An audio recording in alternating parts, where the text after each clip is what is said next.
Hello! Hello, everybody! So Marco is not here today. What happened to Marco? I think that, should we confess? Yeah, We killed him. yeah, Marco is gone. We seized power. Yes, we were jealous of his live at tea time. So, yes, that's the plan for today. We killed him and, yes, you will have us today. Luckily for you, the new management will have a lot of good news for you. Yes, a lot, like a full sheet of like topics and schedule and a lot of information. So Yeah.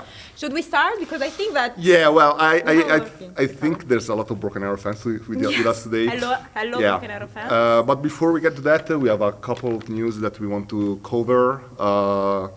So yeah, let's get to it. Very Very important. So let's get to it. All right. So the first news is Tau, the DLC, the upcoming DLC for Warhammer 40k Battle Sector. As you know, the Tau are coming to Battle Sector. Who are the Tau? Here they are. Xeno race. So they cool. fight for the greater good, and they come with 14 brand new amazing units to Battle Sector.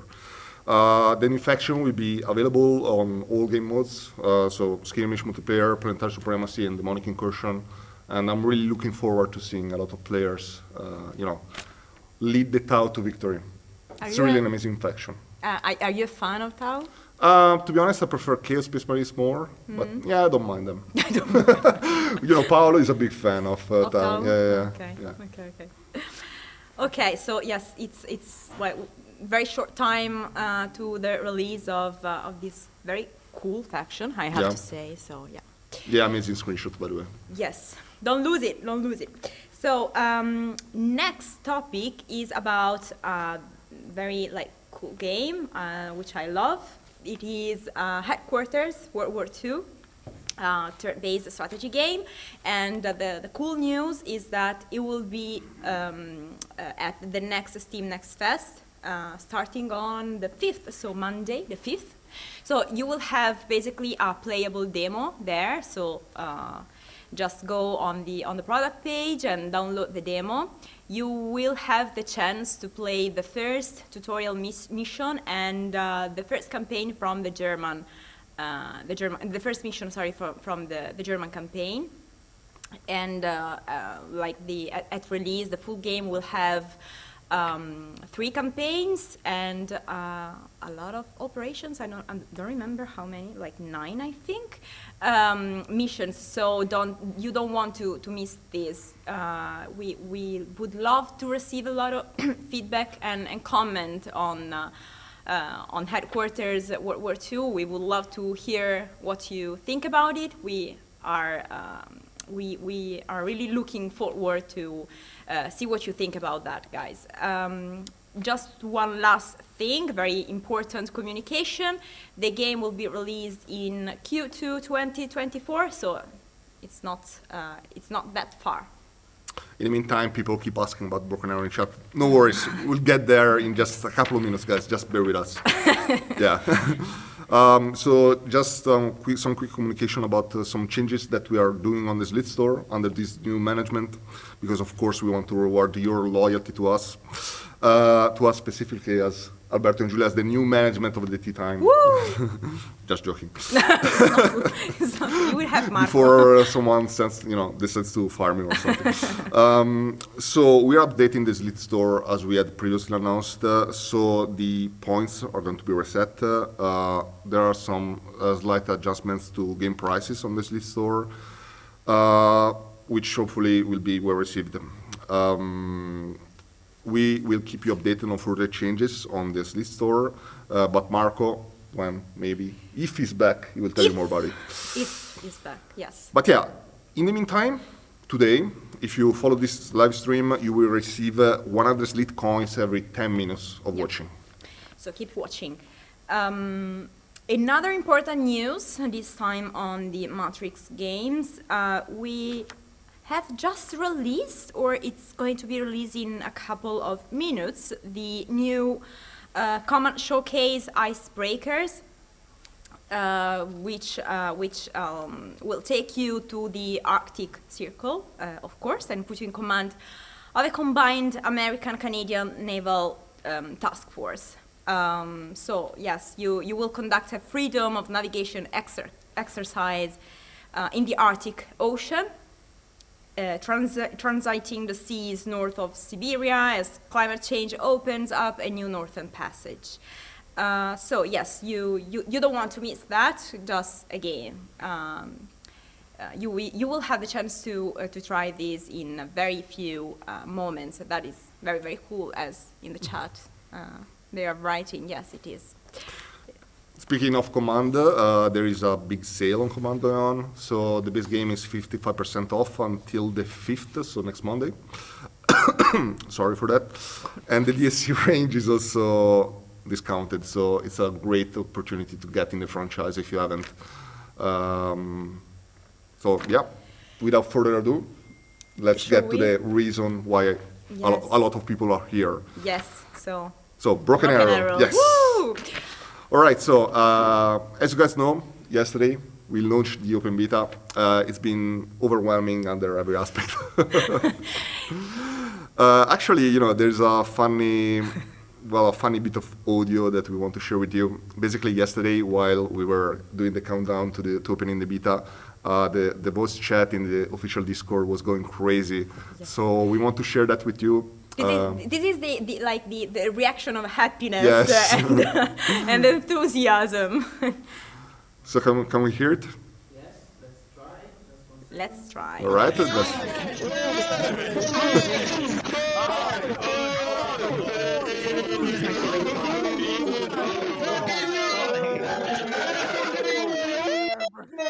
Where's the download button?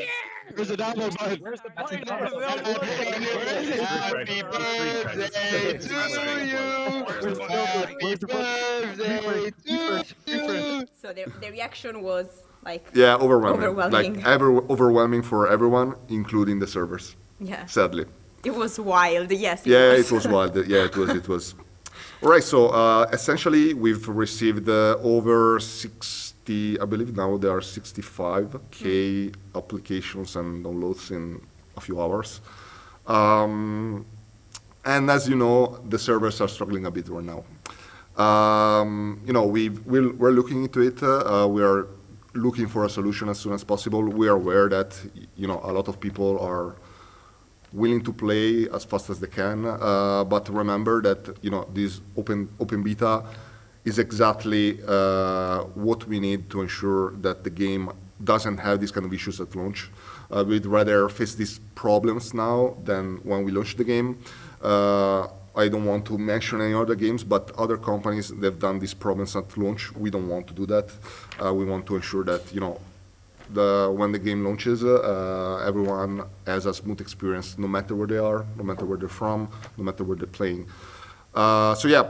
It's a positive news, yes, actually. Yeah. Yes, we were almost expecting this. So we want to thank all that are, you know, showing their patience towards us finding a solution. On the upside, right now, the game is playable in the sense that if you have patience and if you're also a bit lucky, the game server is running at some capacity. There are thousands of people playing at every part of the day.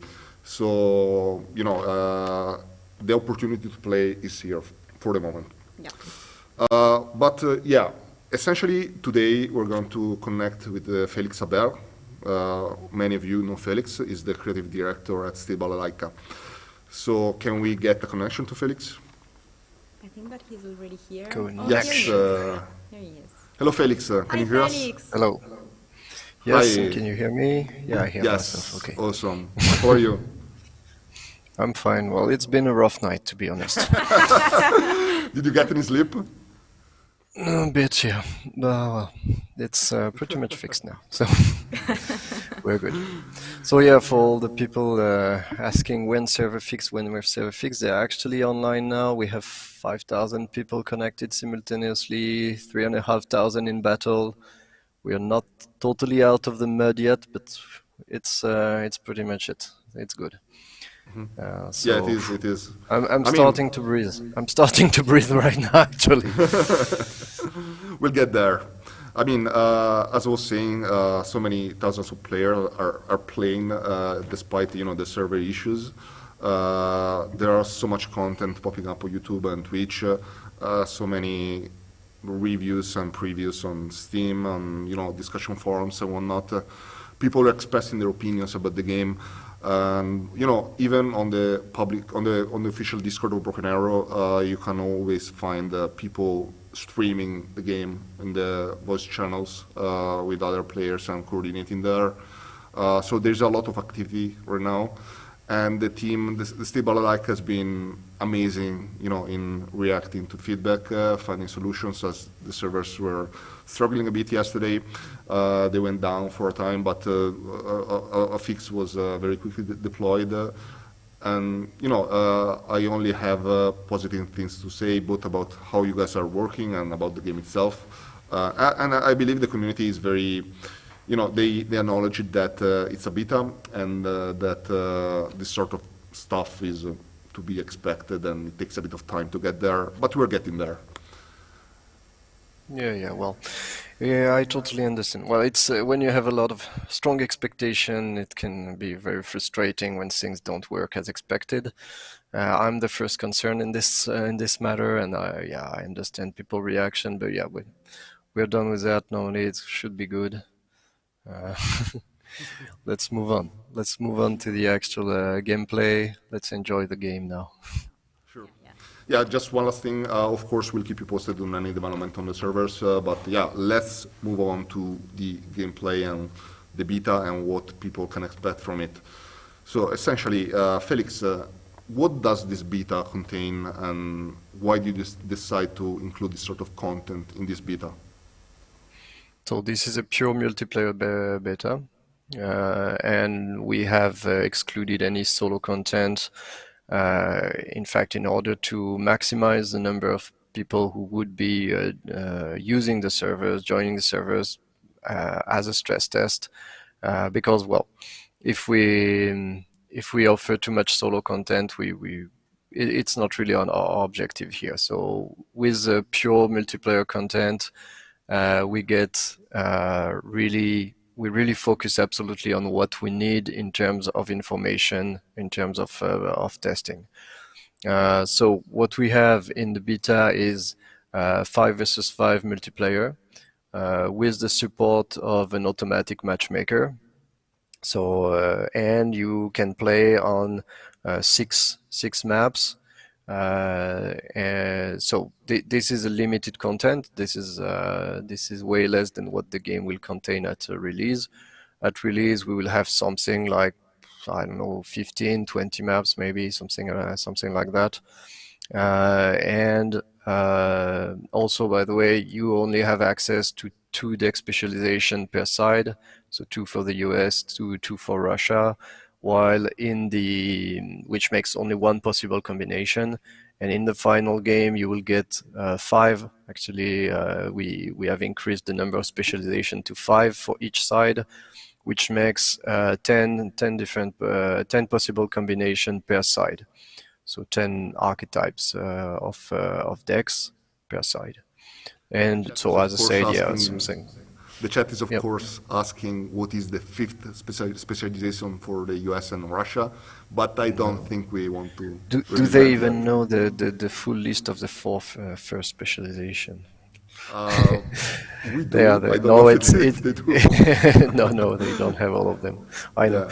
Yeah. So yeah, basically that was all. This is also something we did after this was a work in progress stuff that we were doing, and we've accelerated this after the closed beta. It was the feedback we got from the closed beta helped us to take this decision in the end. So the game will release with 10 specializations, 5 for each side. Mm-hmm. And for those who don't know, like, you need to combine 2 of them to create your deck, which makes 10 combination when you have 5 options.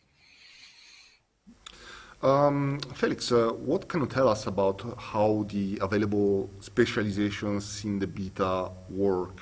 Would you recommend a couple of tactics or ways that they can be played effectively? Well, first thing is, since everybody would be playing the same specializations, we've modified them a bit compared to their final to what they would be in the final game. We brought some elements here and there to offer a bit more options for the players to avoid missing totally something. So, for instance, one example is that the Patriot long-range anti-air system normally isn't associated with the armored deck, but since removing it totally would mean no player could have any long-range anti-air system in the game, we decided to associate it temporarily with the armored deck for the beta. So generally, also we try to propose something that is as mirrored as possible for the beta, because we have VDV, so airborne Russian airborne troops, and guard tank deck for Russia, and we have USMC and armored for the US. This means that in fact it's a deck composed of both something heavy like the heavy tanks on both sides and something lighter to support it in addition to it. So we made the decision to have something that is as mirrored as possible, because nothing is really mirrored in the game normally. So we took what was as mirrored as possible, and we modified a bit some units here and there in the specialization to help the teams to have a bit of all the capabilities in their deck for the beta. Otherwise, it would have been frustrating to have one side playing only with heavy tanks and being bombed all the time by another side that has very little tanks and only planes to defend itself. So we went for mirror balance as much as possible for the balance for the beta to help with that. Okay, makes perfect sense. Actually, the chat was asking, well, it's not a mystery that eventually after the game is launched, we're going to add more factions to the game.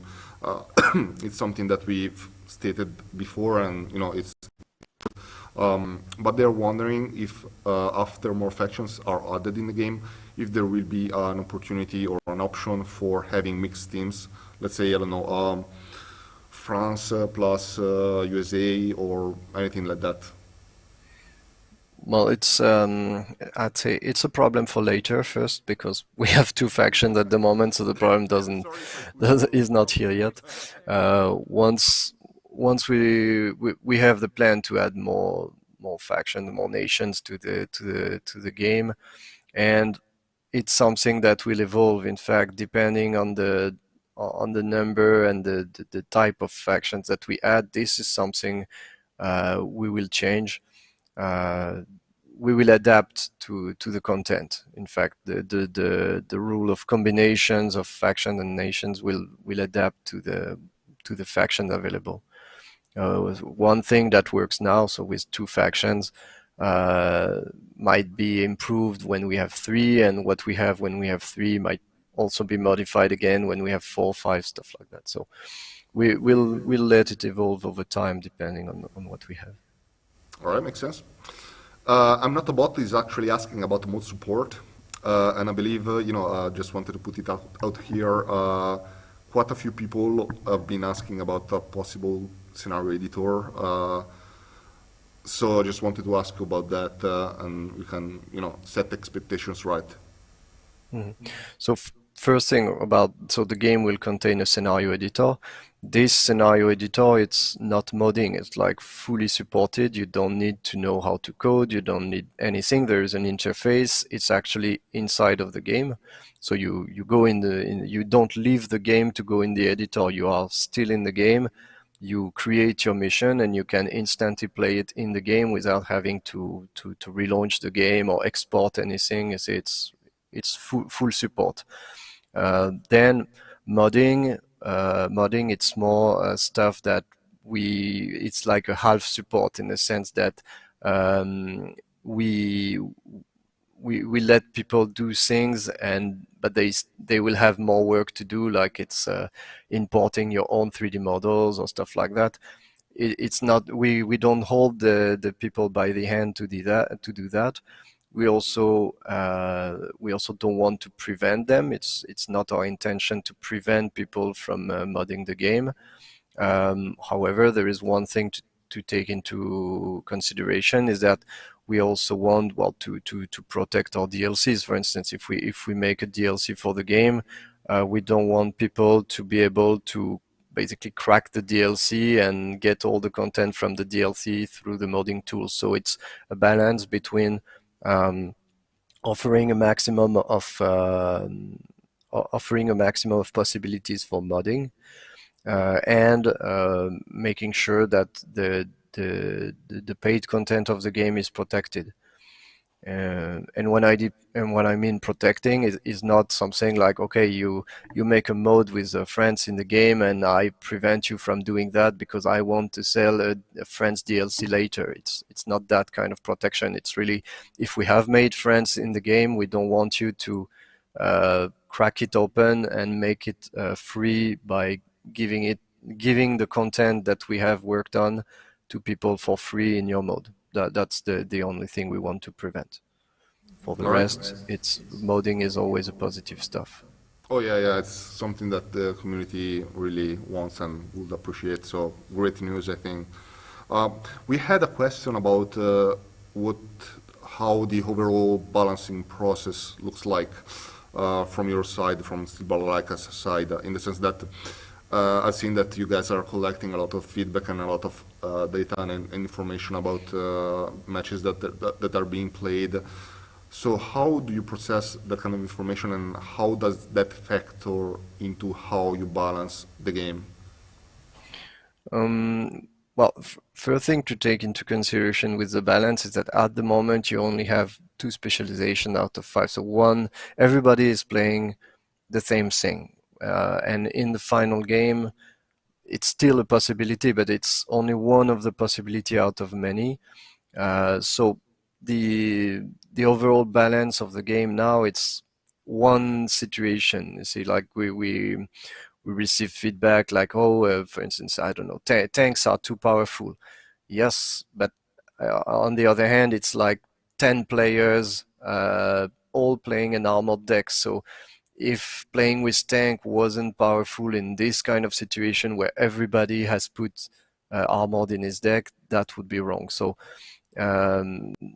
we are careful with this feedback. There are global feedbacks that are really interesting to take about the pace of the game and stuff like that. And there are, I would say, more precise individual feedbacks that we get that have to be taken with a big grain of salt, because it's one behavior in one situation and it might not be representative of the more global behavior that you would have with all the options available.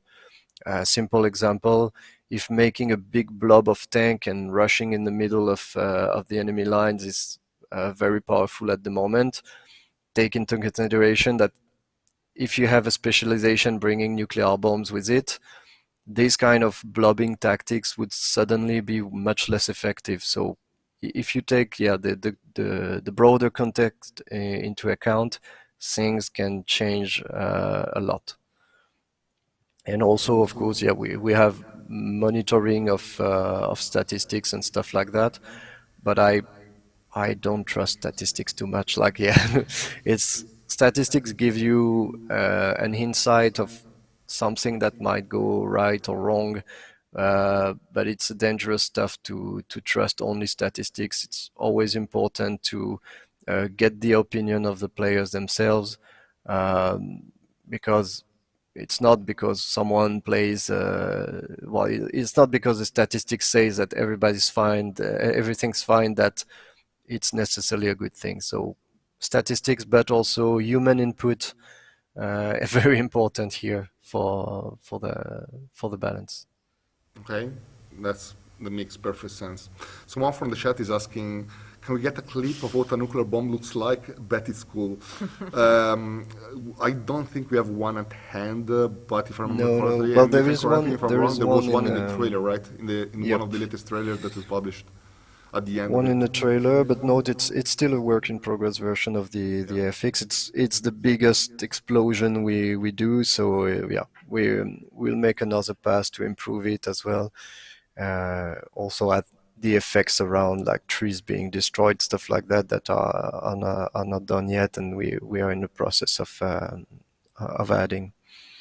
So No worries. So there when we were get to, yeah, yeah. it's a beta. The game is not finished. Like we still have work to do. Yeah, yeah. But yeah, when we get to the final look of the nukes, no worries, guys. We show it to you. Yeah, we will not hesitate. Don't worry. Yeah. I see, Felix, you're very itchy on pushing the big red button. Well, we all played World in Conflict, and the first thing you want to do when you jump in a World in Conflict map is like get these 30 points of extra bonus points and drop a big nuke on the map.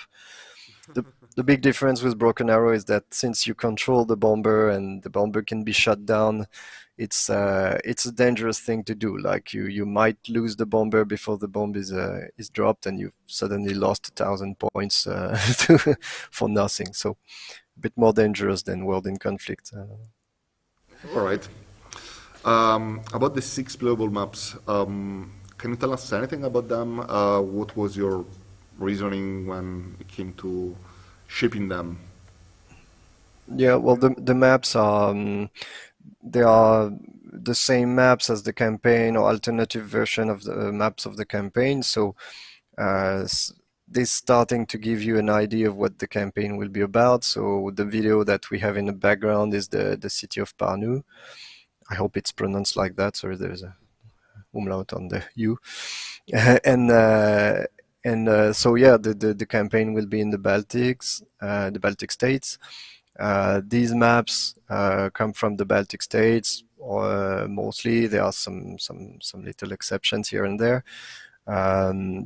What we wanted for the game is this feeling of modern warfare, and modern warfare is fought heavily in urban places. So you see in the video in the background, it's like the entire map is filled with buildings, high rises and stuff. We wanted that feeling. Like it's not the Cold War anymore with tens of tanks advancing in formation in the Fulda Gap. This is over. This is not the modern war anymore. It's more about micromanaging a tank in the city to hide behind a building and get a few shots off. That's what it is about. So heavy urban maps. It can vary a bit from one to the other, but generally heavier urban maps is a central part of the game. With destruction of the buildings, like the buildings can be destroyed, but you continue to fight in the ruins. That's the core gameplay that we have here. Okay. Sorry, I see that my camera is super wide. Wow. Okay. Maybe a bit of light. Oh, I see myself. Yeah, it's winter, so Yeah, it's starting to be night here. Yeah. All right. There are so many questions that we are missing so many. There was actually one about giving more, control powers to a host in a lobby, in the sense that someone was claiming that choosing faction when you're in the lobby phase is kind of a fight every time, and he was wondering, or they were wondering, if there will be an option for the host of that lobby to choose the faction that the guys are going to play or not. Yeah, there's for the moment what we also wanted to check the matchmaker as part of the beta. But there is an alternative way to launch a match, which is, I'd say, the more basic, classic way of you create a lobby, you have slots for your team and the enemy team, and the host is the king of the lobby. He has a crown, and he can decide everything and actually modify the characteristics of the match, like how many starting points, how many income, stuff like that. So, but this kind of lobby is not compatible with automatic matchmaking, because since you modify all the preferences of the match, you could only be matched with people having made the exact same choices, which is almost very, very hard to get. So in that case, well, the automatic matchmaker is not compatible with that. It's up to you to find people to join your lobby, and how many people will be willing to join will depend on the popularity of what you're proposing. But it's possible to do, and I'm pretty sure that people will come up with some proposition of situation of match settings that will be very popular. I don't know, tactical match with a very limited amount of money. You only get your starting units and nothing else, stuff like that. Like it's really up to the imagination of people at this point. So yeah, there will be custom, and it will be called custom lobbies. Like what you have in the beta, it's standard lobbies. So standard game mode, standard points, everything, and there will be custom lobbies where you can do a bit of everything you want. All right. People keep mentioning the servers. Just wanted to mention it. Yes. No worries. We are working on the servers. We are aware that right now the situation is not ideal. There are still persisting server issues, but remember, guys, this is an open beta. When we announced the beta, we said that the reason why we were doing this beta was to stress test the servers and to make sure that all these issues when it comes to networking are tackled on as early as possible and not when we launch the game. So this is just to ensure that the game, when we launch it, it's an entirely smooth experience for everyone. So thank you again for your patience, guys. But yeah, please bear with us and we'll keep you posted about the servers. Felix, is there any kind of takeaway points or learning that you are able to get from the open beta so far? Anything that was really intriguing to you and that maybe you weren't expecting? I take note that people are really, really eager to play. Yeah.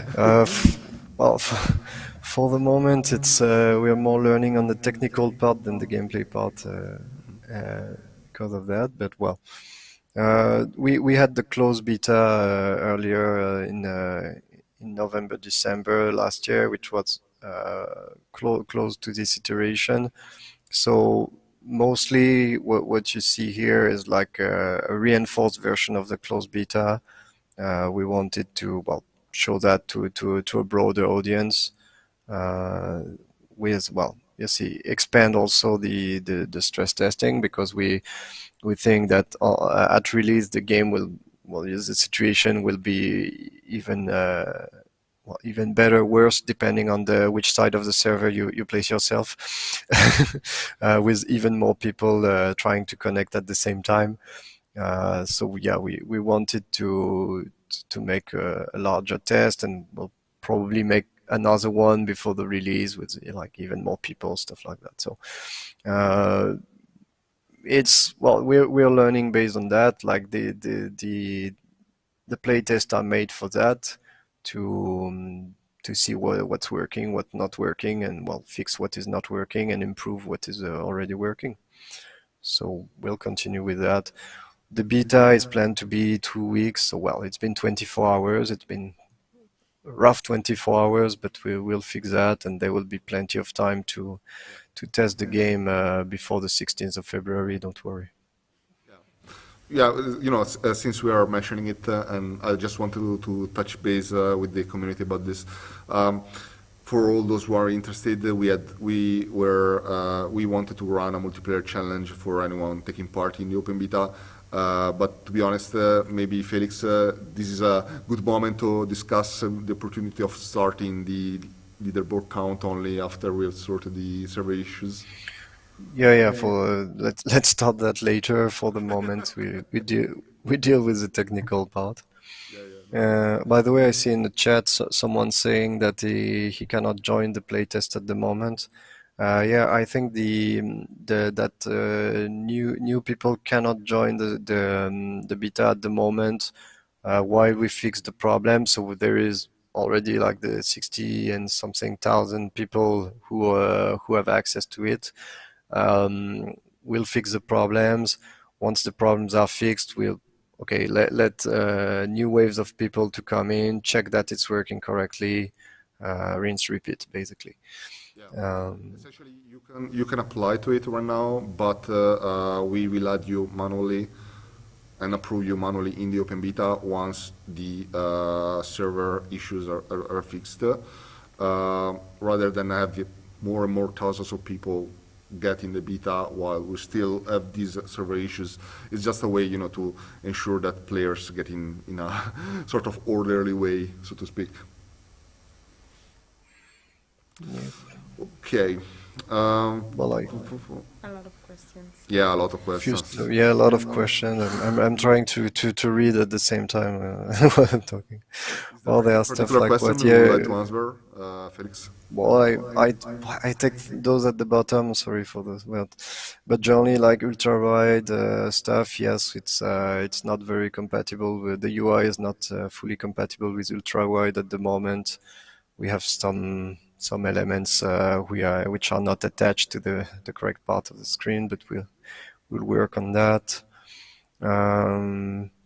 Well, there's concerning at the moment pure multiplayer. It's pure multiplayer, but the final game will contain PVE campaign scenario stuff like that. We are not stress testing that because it's actually easier to make than the multiplayer. So there is no real need for testing for this part. That's why it's multiplayer only. Go back to work fixing the server. I'm not the one fixing the server, so it's useless for me to go away. Are there any considerations for adding smaller inf style? Will this game have multiplayer? Good joke. Yeah, those are rhetorical question. The crazy-eyed wolf is asking, are there any considerations for adding smaller I guess it stands for infantry, style drone operators for scouting? Well, yes, we have planned for that. We'll wait a bit because the problem of drones is that, well, it's brand new and I mean, even in real life, it's a brand new system like the micro drones. It's causing problems, and just like in reality, there are a lot of troubles dealing with drones. The same problem would apply in the game, and since it's a game, we don't want to create imbalance or frustrating mechanics where the enemy can always see and strike you even when you're well hidden, stuff like that. So it's tied like when there is in a game when there is a weapon, there must be a counter. So well, for the moment we have a big anti-air system, for instance. So we would need extra counters to that. So it's planned, but it will take some time to arrive. We need to find the correct mechanics to both represent it as realistic as possible, but also maintain the balance of the game, make sure it remains playable with that. I've seen a couple of guys asking about ships Yeah. in the game. We have a few ships, but it's really not the focus of the game. Like ships, they are, like you see on the map in the background. It's like Panu is in the at the at the end of a big bay. It's possible to place ships in the scenarios, but there are support element to, well, either they are transport ships to bring units to the shore, or they are something like destroyers with anti-air, artillery capability, like we have Arleigh destroyer, which has a 127 millimeter, so gun plus Tomahawk missile plus SM6 anti-air stuff, like plus Seawees. It's actually a lot of guns on this, and but we are not doing naval battle. I'm sure some people will try with the scenario editor. Like, it's something I'm curious to see. Like, will but for us, it's not the focus of the game. Uh, it's the scale of the battle between the sea battle and ground battle is really not the same. And yeah, for the moment, I would say it's better to have games specialized for naval battle. They do that very well. We'll see what we can do with that, but for the moment we use the ships as support element for the ground battle only, not ships fighting each other. All right, thank you. I believe there's time for one last question. One last question. So how about Ghost Choose Blackmore? carefully. Hold on, let me see if I can go back. Well, they were asking if there are plans for heavy vehicles for getting stuck on rough terrain like forests and so on, like heavy trucks getting stuck there. No, I consider that rather frustrating mechanics to have random stuff. Like I try to maintain a level of randomness in the game that is not frustrating. If simply going through a forest or a tree line can stop one of your main units from arriving in time to the battlefield, I think it's too much. It's bringing too much randomness to the gameplay. And I prefer to have the critical effect, like the tank being stuck, to be the result of player or enemy action and not randomness. So you can get your tank immobilized because the enemy has fired at you and you failed to drop smoke, or you failed to hide your tank behind cover and stuff like that. You have it's really the consequence of your actions and the enemy actions that result in this kind of situation. All right. Well, I see that the chat appreciates RNG being on a minimum in the game, so yeah, I think they appreciate your choice there. I'm trying to deal with my lamp, sorry, but Okay, yeah, no it's something with absolutely no randomness. It's not necessarily the good as well, but it's a matter of quantities. You see, like if everything is random, there is no good and bad player. If everything is perfectly can be perfectly calculated, there is no suspense of what's going to happen. But well, in this kind of game, there are many things happening at the same time. So even with a low amount of randomness, you will obtain very different results simply because of player reaction time and positioning of units and stuff like that. Like the number of possibilities is already super high. There's no need to add a strong random factor on top of that to obtain to enjoy the gameplay. All right. So Okay. thank you, Felix. Is there anything final that you would like to say before we conclude?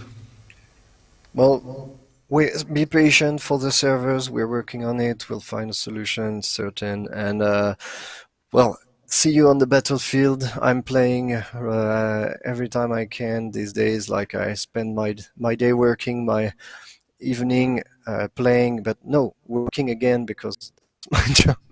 So yeah, I'm playing every night. You can join us on the Discord server. We can try to team up together, do a match. It's nice to be in contact with the players and have large scale matches and etc. We love what we do, and yeah, we do what we love. Nice, very nice. Yeah, that's a great attitude to have. Yes. Thank you, Felix. Thank you, Felix. See you soon. See you. Bye. Bye-bye. Bye-bye. We should have a round table of questions for Felix like once a day. Yeah, I believe that. Well, you know, if Felix kept answering all the questions, he will never work on the game. Yes. That's our dilemma here. Yeah. So let's keep let's keep Felix free and He's off the hook focus now. on the game and yes. Okay. Oh, I think that I have just one last task before say goodbye, and it's the schedule of the week. So after the tea time, so right after us, you will see Kushan with Icebreakers. So it's the very first stream about it, I think so. Just to celebrate the release. Tomorrow you will have Yogdog, Dust Tactic, and Richard York with Stargate, Master of Magic, and Starship Troopers. And you don't want to miss Dust Tactic because he's going to play the new DLC Scourge of the Seas, which is a preview. Next week, so you will have on Monday Sergeant Z-Dog playing Flashpoint Campaigns Southern Storm, X-Strategy is playing Strategy Command, and Kushan again on Icebreakers. On Tuesday you will have, the Headquarters World War II with Exabu, first showing. And also, very important on Tuesday is Starship Troopers, Terran Command, Raising Hell, new challenges, because on February the 6th, we are going to release the new 3 challenge missions for Starship Troopers, so don't miss Yogdog playing the first, for the first time the challenge missions, and let's see what Yogdog, what will be the Yogdog's score on those. I think that's all for today. Yes. I hope you enjoyed, and We did. Yes, we did a lot, and see you next week, or maybe with Marco, not us. Who knows? Who knows? Who Hopefully. will be? Bye-bye. Bye. Bye-bye.